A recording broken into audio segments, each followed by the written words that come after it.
Hey everybody, this is Stream Monkey. I want to talk to you about a couple of things that I've come across. I've been doing some casual reading, and it's funny because a couple of the books I've been reading recently have talked about kind of what's going on in the world.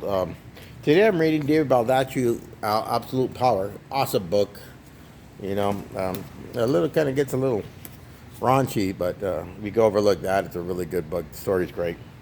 But in this book, it talks about um, see there?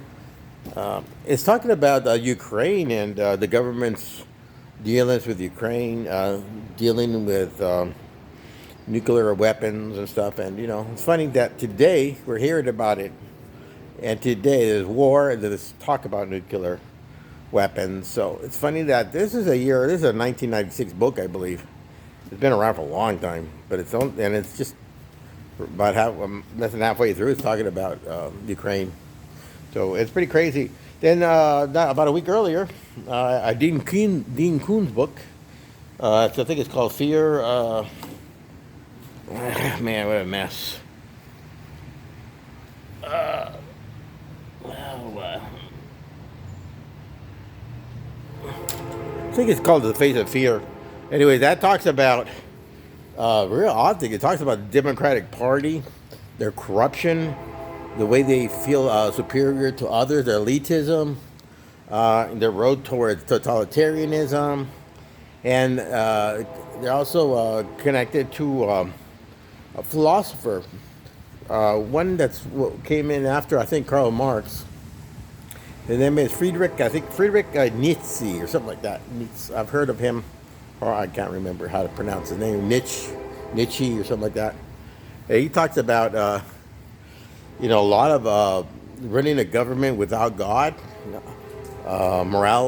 absence of morality in a society, and he's pushing that in that book, and that's what we're experiencing today.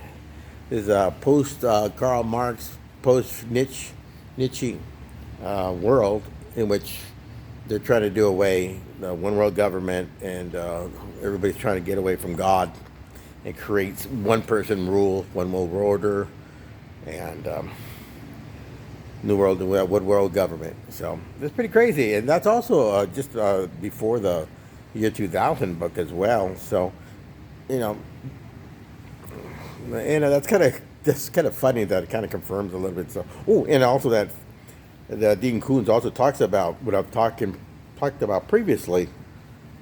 Zoroastrianism's connection to the Iranians, and that's because I've always, in most of my political videos, you'll see how I'm so determined to let you guys know that Islam is what's going to be trying to rule the world above communism, Nazism, and secularism, modernism as well.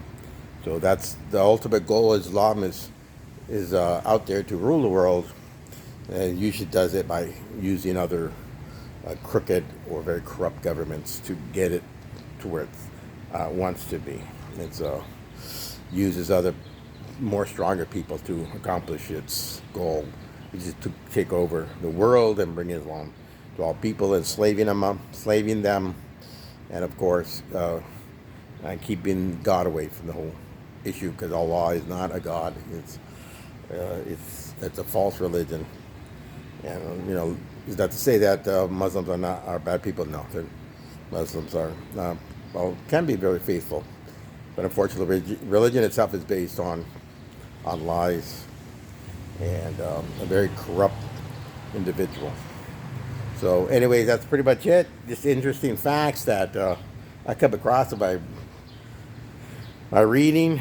Wow, it's kind of funny, to know that this people were talking about it in the year 2000. I wasn't even aware of all this, but in the books, I did. The fact that I read casually.